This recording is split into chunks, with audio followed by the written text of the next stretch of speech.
लखनऊ में आज मान्यवर काशीराम की पुण्यतिथि मनाई गई। इस मौके पर मायावती ने एक बड़ी जनसभा बुलाई थी और जनसभा को संबोधित करते हुए मायावती ने न सिर्फ 2027 चुनाव का एक शंखनाद किया है, बल्कि उन्होंने समाजवादी पार्टी कांग्रेस पर सबसे ज़्यादा हमलावर रही हैं। हमारे साथ बातचीत के लिए तमाम लोग मौजूद हैं, उनसे बातचीत करेंगे और जानेंगे कि जिस तरीके से मायावती का 2027 चुनाव से पहले जो ये आगाज़ है उसको कैसे देखते हैं और जिस तरीके से उन्होंने समाजवादी पार्टी और खासतौर पे कांग्रेस पे जो आरोप लगाया है उसको कैसे देखते हैं।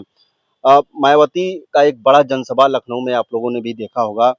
कैसे देखते हैं समाजवादी पार्टी को लेकर? वो काफ़ी हमलावर दिखी, कांग्रेस को लेकर भी हमलावर दिखी, लेकिन सबसे ज़्यादा जो तेवर था उनका वो समाजवादी पार्टी के लिए दिखा। देखिए, हमारे नेता श्री अखिलेश यादव जी ने ये चीजें स्पष्ट कर दी हैं कि उनका अंदरूनी गठबंधन है जारी, इसलिए जुल्म करने वालों की हैं वो आभारी। इसके पूर्व में 2019 में जब समाजवादी पार्टी से गठबंधन हुआ था बहुजन समाजवादी पार्टी का, तो 10 सीटें बहुजन समाजवादी पार्टी को लोकसभा में मिली थी। उसके उपरांत जैसे ही वो गठबंधन खत्म हुआ, उनका अस्तित्व भी समाप्त हो गया।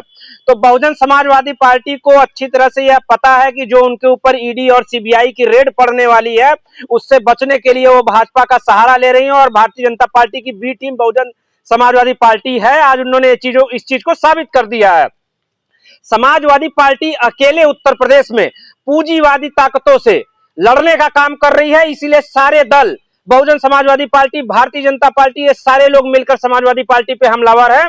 और बहुजन समाजवादी पार्टी की सुप्रीमो बहन मायावती जी के द्वारा अब शब्दों का इस्तेमाल किया जाना बहुत निराशाजनक रहा है। यह घटिया राजनीति दिखाता है उनकी।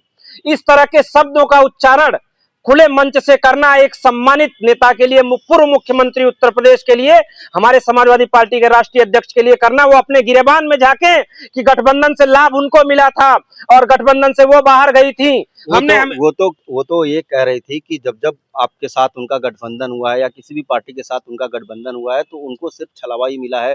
उनके जो वोटर थे आप लोगों की तरफ कन्वर्ट हो गए हैं, उनका आप लोगों के वोटर्स का उनको लाभ नहीं मिला है। क्योंकि उनके जो वोटर्स हैं, जिनको अपना वोटर्स कहती हैं, वो सम्मानित लोग स्वयं उनके द्वारा छले गए हैं, इसलिए उनका छलावा लोग जानते हैं, इसलिए उनके साथ उनके वोटर अब नहीं रहे। वो अपना जो राजनीतिक अस्तित्व है, जो राजनीतिक समीकरण, जिन जाति के आधार पर अपना राजनीतिक अस्तित्व वो बनाए रखी थी, वो उनसे खिसक गई है। वोटरों की जो जमीन खिसकी है उसको साधने का वो लगातार प्रयास कर रही हैं, जो कि वो कर नहीं पाएंगी। समाजवादी पार्टी सत्ता में 2027 में वापसी करेगी तो जिन दलों का जो गठबंधन है वो समाप्त हो जाएगा। लेकिन सवाल इस बात का है कि जब आप लोग सत्ता में थे तब आप लोग पीडीए की बात नहीं की, अब पीडीए पे आप लोग चुनाव लड़ रहे हैं। मायावती भी यही आरोप लगा रही है कि जब आप लोग सत्ता में थे तब पीडीए की क्यों नहीं याद आई? देखिए, समाजवादी पार्टी सदैव पीड़ित, दुखी, अल्पसंख्यक के साथ रही है। जो भी असहाय, जो भी अपमानित रहा है, समाजवादी पार्टी सदैव उनके साथ रही है। अब पीडीए के अलग अलग क्या मायने लोग निकालते हैं ये उनके ऊपर निर्भर करता है, लेकिन समाजवादी पार्टी ने उत्तर प्रदेश में शोषितों की आवाज को बुलंद करने का काम किया। हमारे आदरणीय स्वर्गीय नेता मुलायम सिंह यादव जी ने इस देश को, इस उत्तर प्रदेश को बताया कि यहाँ पर जो लोग भी पीड़ित, शोषित, अपमानित हैं, उनकी भी सरकार लाई जा सकती है और उन्होंने उनको सम्मान दिलाने का कार्य किया। कुछ और लोग भी हमारे साथ, हम उनसे भी बातचीत करेंगे। सर, आपने भी पूरा भाषण सुना होगा मायावती, बहन मायावती जी का, जिस तरीके से 2027 चुनाव से पहले वो पहली बार इतनी बड़ी जनसभा देखने को मिली है और उनका भी साफ तौर पे कहना है कि जिस तरीके से समाजवादी पार्टी ने दलितों के साथ जो व्यवहार उनका रहा है, पीडीए की बात को लेकर के उन्होंने जो आरोप लगाया, आप उसको कैसे देखते हैं? देखिए, पहले तो एक बात है कि मायावती जी उम्रदराज नेता हैं। स्वास्थ्य कारणों से या किन्हीं भी कारणों से सक्रिय राजनीति में कुछ दिनों से दिखाई नहीं दे रही थी, लेकिन आज जिस हिसाब से उन्होंने मंच का संचालन किया, भाषण दिया, उससे प्रतीत होता है कि अब वो पूरी तरह से फिट हैं और अपनी अगली पारी के लिए तैयार हैं। अब रही बात उनके भाषणों में, चाहे अखिलेश जी के लिए कुछ कहा गया, चाहे कांग्रेस के लिए कुछ कहा गया, बीजेपी के लिए भी कुछ कहा गया, उन्होंने कार्य की तारीफ की है, भारतीय जनता पार्टी के कार्य की तारीफ की है। अगर पार्क में टिकट लगा करके उस पैसे का सही इस्तेमाल हो रहा है, अगर उन्होंने ये सच बात बोल दी तो क्या गलत किया? तो इन लोगों एक सच और बोल दिया, उसके साथ ही एक सच उन्होंने और बोल दिया। आपने जो पीडीए का नारा दिया है, पीड़ित, द्रवित और अपमानित, ये तो इनका काम है, ये तो समाजवादी पार्टी का काम है। समाजवादी पार्टी के लोग जब पिछली बार गठबंधन बसपा के साथ हुआ था तो बसपा के कैडरों को जिस तरह से प्रताड़ित किए थे, जिस तरह से दबाने का प्रयास किए थे, जिस तरह से अपमानित किए थे, उस पीडीए का फुल फॉर्म आज मायावती जी ने बड़े मंच से दिखा दिया। और दोहरे चरित्र के बारे में शब्द दोगला इस्तेमाल किया है उन्होंने, लेकिन उसका अर्थ, शाब्दिक अर्थ दोहरा चरित्र, किस प्रकार से माननीय अखिलेश यादव जी का दोहरा चरित्र है उसको उजागर करने का प्रयास किया है। जिस तरह समाज को ये भ्रमित करने का प्रयास कर रहे हैं, मात्र उत्तर प्रदेश में ही दलित नहीं है, मात्र उत्तर प्रदेश में ही पिछड़े नहीं है, ऑल ओवर इंडिया में भारतीय जनता पार्टी के सदस्यों की संख्या उठा के देख लीजिए, उसमें पिछड़े भी हैं, उसमें अगड़े भी हैं, उसमें अल्पसंख्यक भी हैं, उसमें हर समाज का व्यक्ति जुड़ा हुआ है। हम सर्व समाज की बात करते हैं, सबको एक करने की बात करते हैं, किसी एक धर्म किसी जाति की राजनीति नहीं करते। भारतीय जनता पार्टी हमेशा सबका साथ सबका विकास की बात करती रही है, करती रहेगी। लेकिन सवाल इस बात का है कि जिस तरीके से आज मायावती अपने कलेवर में दिखी हैं, क्या लगता है 2027 चुनाव का जो राह है वो कितना आसान होने वाला है? जो अन्य पार्टियां हैं, समाजवादी पार्टी की बात कर लें, कांग्रेस भी कहीं न कहीं लोकसभा चुनाव में अपने आप को साबित किया है। इसके अलावा भारतीय जनता पार्टी की बात कर लें तो कितनी चुनौती देखने को मिल रही है? देखिए, लोकसभा चुनाव में जिस प्रकार से एक फर्जी नैरेटिव बनाते हुए संविधान बदल दिया जाएगा वगैरह वगैरह, पैसा देने की बात कांग्रेस ने उठाई, उस पर कुछ लोग भ्रमित होकर के कांग्रेस और समाजवादी पार्टी की तरफ झुकाव उनका हुआ रहा होगा, जिसके कारण से कुछ सीटें उनकी बढ़ के चली हैं। सरकार तो नहीं बना पाए, लेकिन खुश इस प्रकार से है कि भारतीय जनता पार्टी को एकदम चारों खाने चित्त कर दिए। आज भी सरकार भारतीय जनता पार्टी एनडीए की है और वो रहेगी। ये लोग फिर प्रयास कर ले, 27 में भी भारतीय जनता पार्टी अपने बूते पे सरकार बनाने जा रही है। माननीय योगी जी के नेतृत्व में, माननीय मोदी जी के नेतृत्व में भारतीय जनता पार्टी एनडीए संगठित होकर चुनाव लड़ेगा और उस एनडीए का बढ़ने की संभावना हमेशा रहती है। अब कोई आ भी सकता है, कोई जा भी सकता है, वो देखने की बात होगी। बिल्कुल, वो देखने वाली बात होगी। कुछ और लोग भी हैं। तमाम आरोप मायावती जी ने लगाया है आप लोगों के पार्टी पर और आप लोगों पर। कैसे देखते हैं? आप तो पीडीए की बात कर रहे हैं, वहाँ तो मायावती कर रही हैं। जब आप सरकार में थे तब आपको पीडीए नहीं याद आया? बहन जी बहुत सालों बाद आज लखनऊ में बहुत बड़ी रैली की, पूरे हिंदुस्तान के लोगों के अपने कार्यकर्ता बुलाए थे। जो बहन जी ने भाषण अपना स्पीच जो दे रही थी वो संघ आरएसएस के कार्यालय से और भारतीय जनता पार्टी कार्यालय से लिख कर आया था। बहन जी के लोग नहीं लिखे थे, ये संघ भाजपा के कार्यालय से लिख कर आया था। जो लिख कर आया था, कभी तो अपने से बोल पाती तो है नहीं। अच्छे काम की तारीफ किया है उन्होंने बोला है कि नहीं, बीजेपी जो सरकार है, योगी सरकार है, उन्होंने सहयोग किया है। जो मान्यवर काशीराम का जो स्थल था वहाँ का जो पैसा है वो दिया गया है। अच्छा ये बताइए आप, तारीफ की है तो ईडी सीबीआई से डर भी तो है। अभी खिलाफ बोल दें, बहन कुमारी मायावती जी एक शब्द बोले, कल ईडी सीबीआई उनके घर पे आएगा।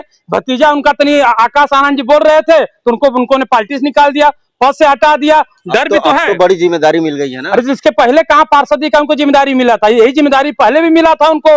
जिम्मेदारी इसके पहले भी यही पद मिला था, ऐसा तो नहीं कि दूसरा पद मिला है।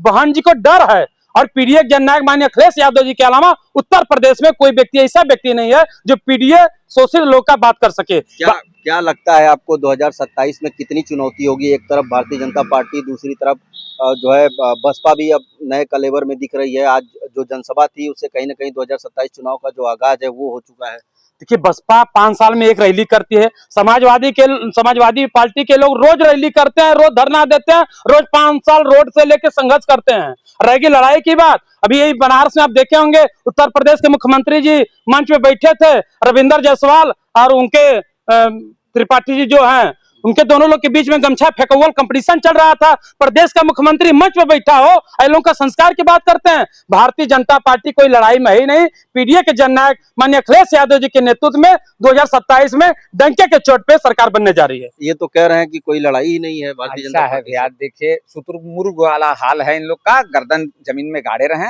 सरकार भारतीय जनता पार्टी की 100% बनेगी और सर्व समाज की बात करने वाले लोग हमेशा जीत लेके आते रहेंगे, हमेशा जीत लेके आते रहेंगे। कुछ और लोग भी हम उनसे भी बातचीत करेंगे। सर, आपने देखा होगा जो जनसभा थी, मायावती ने खुद कहा है कि हमारे खुद के सारे रिकॉर्ड टूट गए हैं, जितनी भीड़ वहाँ पे थी। और एक तरीके से देखा जाए तो 2027 का एक शंखनाद भी इसे माना जा रहा है। तमाम जो पार्टियां हैं वो एक्टिव हो चुकी हैं। एक जिस तरीके से मायावती की एंट्री हुई है 2027 चुनाव से पहले, आप उसको कैसे देखते हैं? देखिए, मैं इस तरह इसको देखता हूँ, एक सबसे बड़ी बात साबित हुई कि उत्तर प्रदेश में यह रैली हुई। सबसे बड़ी बात साबित हुई कि उत्तर प्रदेश में यह रैली हुई लखनऊ में, अब पूरे देश के दलित और बसपा के समर्थक वहां इकट्ठे हुए, तो उनको इस बात का बहुत बड़ा विश्वास था कि उत्तर प्रदेश में भयमुक्त होकर वह रैली कर सकते हैं। और इस बात को मायावती जी ने भी स्पष्ट कहा। और मायावती जी जो गाली गलौज करती हैं तो कहीं न कहीं उनकी पीड़ा भी छलकती है। वह समय उत्तर प्रदेश की जनता या हिंदुस्तान की जनता ने नहीं भूला है। एक दलित महिला के साथ लोकतंत्र के मंदिर विधानसभा के अंदर उत्तर प्रदेश के किस तरह उनके साथ अनर्गल कार्य किया गया था, गैर कानूनी कृत्य किया गया था, किस तरह से उनका उत्पीड़न किया गया था। और भाजपा के ब्रह्मदत्त द्विवेदी जैसे कद्दावर लोगों ने अपनी जान पर खेल के उनकी मान मर्यादा की रक्षा की थी। तो वो लोग अब आईना न दिखावें और ये न बतावें कि संस्कार कहाँ है। और संस्कार जहाँ 3-4 लाख की मायावती जी की भीड़ थी, कहीं से एक भी ऐसा कोई कार्यकर्ता नहीं था जिसने उदंडता किया हो। और ऐसे आपके पास, आप तो पत्रकार हैं, आपके पास बहुत सारे क्लिप ऐसे होंगे कि जहां 10-20 हजार सपा के लोग इकट्ठे होते हैं तो वहां पे उपद्रव कर देते हैं। यहां तक कि पूर्व मुख्यमंत्री माननीय अखिलेश जी की पत्नी जो सांसद भी हैं, वह भी उससे अछूती नहीं रही। तो कम से कम यह लोग संस्कार की बात ना करें। ये तो कह रहे हैं कि मंच पे योगी जी जब थे तब रविंदर जायसवाल जो मंत्री हैं, उसके अलावा नीलकंठ तिवारी जो यहाँ के विधायक हैं, उनका जिक्र कर रहे हैं। ऐसा है कि ये कोई पुष्ट समाचार नहीं कर रहे हैं। हम आपको कुछ भी कह सकते हैं, हमारा मुंह है, कुछ भी बोल सकते हैं, लेकिन हर बोलने की अपनी मर्यादा होती है। और उस जिन चीजों का कोई ऑथेंटिक, कोई वैधानिक आधार न हो, उस पर टिप्पणी करना मैं उचित नहीं समझता। ऐसा कोई दृश्य हमारे सामने से नहीं गुजरा है। क्या लगता है 27 में कितना राह आसान होगा? बीजेपी एक तरफ अलग दावा कर रही है, जो इंडिया गठबंधन है वो अभी एकजुट दिख रहा है, भविष्य में क्या पता एकजुट हो ना हो। लेकिन अब मायावती जिस तरीके से वापसी की है, क्या लगता है कितना राह आसान होगी? किस पार्टी? देखिए, एक चीज आप स्पष्ट मान लें कि दलितों का और खास तौर से पिछड़े जो शोषित समाज था, इस मोदी राज में और योगी राज में उनका बड़ा विकास हुआ है और वह विकास दिखता भी है। और इस महारैली ने एक चीज साबित किया, और मायावती जी ने खुद साबित किया कि दलितों का विश्वास, पिछड़ों का, शोषितों का जो विश्वास है, वो वर्तमान जो सरकार है, भाजपा की योगी सरकार है उत्तर प्रदेश में, केंद्र में उनकी सरकार है मोदी जी की, उनमें उनका विश्वास बढ़ा है। और यह भीड़ इस बात को भी संकेत करती है कि कहीं न कहीं उनके मन में इस शासन और सत्ता के प्रति बड़ा विश्वास है और बड़ी संतुष्टि है। इस संतुष्टि के आधार पर यह महारैली संभव हो पाया। क्यों? क्योंकि सत्ता में जो लोग हैं वह लोग दलितों और पिछड़ों का सम्मान करते हैं, और उस रैली में भी वो सारी सुविधाएं उनको प्रदत्त की गई थी जिससे किसी व्यक्ति को किसी प्रकार की कोई दुर्घटना नहीं हुई और सफलतापूर्वक यह रैली संपादित हुई। इसमें सरकार की भूरी प्रशंसा की जानी चाहिए और मायावती जी को बहुत शुभकामनाएं, क्योंकि बहुत सारे कार्यकर्ता ऐसे हैं जो राष्ट्र हित में अपना योगदान देना चाहते हैं। और एक राष्ट्रीय पार्टी बसपा है, और बसपा राष्ट्रीय पार्टी है। एक राष्ट्रीय पार्टी को अपनी दावेदारी राष्ट्रीय स्तर पर पेश किया जाना चाहिए। यह शुभ संकेत है और लोकतंत्र के लिए एक अच्छी बात साबित होगी। लोकतंत्र के लिए एक अच्छी बात साबित होगी। कितना चुनौती मानते हैं? बीजेपी तो दावा पहले से ही कर रही है कि हम बहुत आगे हैं। अब आप लोग भी एक तरफ थे इंडिया गठबंधन, तीसरी तरफ जो है मायावती अब आ चुकी हैं, क्या लगता है? 2024 का लोकसभा चुनाव था ना, भारतीय जनता पार्टी को हम लोगों ने धूल चटाने का काम किया था। जहां पर 64-65 सीट थे, आपका कितने सीट पे आ गए थे? तो फिर ईवीएम को बुरा क्यों बोलते हैं? अरे भाई, जहां गलत रहेगा वहां बोलेंगे, जहां बेईमानी वोट चोरी होगा वहां बिल्कुल करेंगे। लोकतंत्र में तो अधिकार है, चोरियों का तो हम करेंगे। हम अगर निर्वाचन आयोग से सवाल पूछ रहे हैं तो प्रेस वार्ता भारतीय जनता पार्टी कार्यालय में होता है। हम निर्वाचन आयोग से सवाल करते हैं तो पीएमओ कार्यालय से टिप्पणी होता है। हम निर्वाचन आयोग से सवाल करते हैं तो आरएसएस कार्यालय से होता है। अरे आपसे क्या मतलब भाई? हम निर्वाचन आयोग से पूछ रहे हैं, उनसे प्रश्न कर रहे हैं, आपसे क्या मतलब है? भारतीय जनता पार्टी घबराई है। पीडीए जननायक माननीय अखिलेश यादव जी के साथ जिस तरह से जनसलाब, जिस तरह से लोग बढ़ रहे हैं, जिसे भाई भैया जी वकील साहब ने बोला कि बहुत शांति तरह से, जिससे बहन जी तो पहली बार ऐसी रैली की नहीं है। अरे महाराज जी का सरकार है, ईडी सीबीआई से डर है। आज भारतीय जनता पार्टी के खिलाफ मां बहन जी एक शब्द बोले, कल ईडी वाले के घर पे छापा मार के दफ्तर को सीज कर देंगे। मैं चैलेंज के साथ कहता हूं, नहीं तो बहन जी को एक निवेदन कर, माननीय अखिलेश जी का एक कार्यकर्ता सिपाही होने के नाते उनसे कह रहा हूं कि पूछिए अमित शाह जी से, पूछिए गृह मंत्री भारत सरकार मोदी जी से या योगी जी से, सवाल करिए। ईडी सीबीआई घर आपके इंतजार कर रहा है, कभी भी आपके घर पे छापा मार सकता है। इनके आरोपों में कितना दम है सर? देखिए, पहले समाजवादी पार्टी हो चाहे कांग्रेस पार्टी हो, ये स्पष्ट कर दें क्या अपने सरकार के दौरान सरकारी मशीनरी का दुरुपयोग ये लोग करते चले आए हैं कि इल्जाम लगा रहे हैं भारतीय जनता पार्टी पे। अगर ये लोग करते चले आए हैं तो 100% एफिडेविट दे कि हाँ हम लोग ने किया है, इसका मतलब आप भी कर रहे हैं। खाली इल्जाम लगाने से आप ये नहीं हो जाएगा कि सरकारी मशीनरी का दुरुपयोग करके इनको अपने पक्ष में कर लिए, उनको पक्ष में कर लिए। आप करते चले आए हैं, और अगर आप करते चले आए हैं तो आपकी सरकार थी, दुरुपयोग करने के बावजूद आपकी सरकार चली गई। कैसे किया आपने, क्या किया आपने? और आप इल्जाम लगाते चले हैं सरकारी मशीनरी का दुरुपयोग हो रहा है। देखिए, बात यह है कि आपके पास न नेता है, न नेतृत्व है, न विजन है। आप अपने विजन से भटक चुके हैं। समाजवादी पार्टी पूर्ण रूप से सिर्फ एक जाति की पार्टी बन के रह गई है, और उस जाति का उपद्रव उत्तर प्रदेश की जनता, उसमें ऐसा नहीं है कि सभ्य यादव लोग नहीं हैं, सभ्य यादव लोग भी हैं। सभ्य यादव लोगों से बात कर लीजिए, आपको लगेगा कि हाँ पढ़े लिखे समझदार लोग हैं। लेकिन जो अखिलेश यादव जी ने इनके अंदर बीज एक बो दिया नेता बनने का, तो उसमें जो नेतागिरी वाले यादव जी लोग हैं, उनकी हरकतों से आप देख लेंगे तो कोई भी समाजवादी पार्टी को पसंद करना नहीं चाहेगा। आप क्या कहेंगे, एक आखिरी कमेंट आपसे, आप क्या कहेंगे, कैसे देखते हैं? अब तो आकाश आनंद को भी एक जिम्मेदारी मिली है, युवाओं को जोड़ने की बात की जा रही है, कितना कठिन होगा 27 की राह? देखिए, बिल्कुल कठिन 27 की राह नहीं है। अभी जो रैली हुई, भाई साहब ने बोला कि उदंडता नहीं हुई, तो भारतीय जनता पार्टी की ही रैली थी ये। बहुजन समाजवादी पार्टी की आड़ में भारतीय जनता पार्टी की ये पूरी रैली थी। और यदि भारतीय जनता पार्टी वाले सरकार के कुकृत्यों पर सवाल खड़ा करना और विपक्ष की आवाज उठाने को उदंडता और असंवैधानिक कहते हैं, तो हाँ, समाजवादी पार्टी वाले असंवैधानिक हैं। यदि आप सरकार के कुकृत्यों पर हम सवाल उठाएंगे और विपक्ष की आवाज उठाएंगे, तो अगर आपको लगता है कि हम गलत हैं तो गलत हैं। यदि आपने वोट पाया है तो 40% वोटर हमारे भी साथ रहे उत्तर प्रदेश में, उनका विपक्ष को आवाज उठाना चाहिए और विपक्ष की आवाज मजबूती से उठेगी, और यह काम समाजवादी पार्टी लगातार करती रहेगी जब तक इस प्रदेश का विकास नहीं हो जाता। तो देखिए, आप तमाम लोग हमारे साथ थे। जिस तरीके से आज मायावती जी ने जो रैली किया था लखनऊ में, उसको लेकर के तमाम जो लोग थे वो अपना अपना पक्ष बेबाकी से रखे हैं।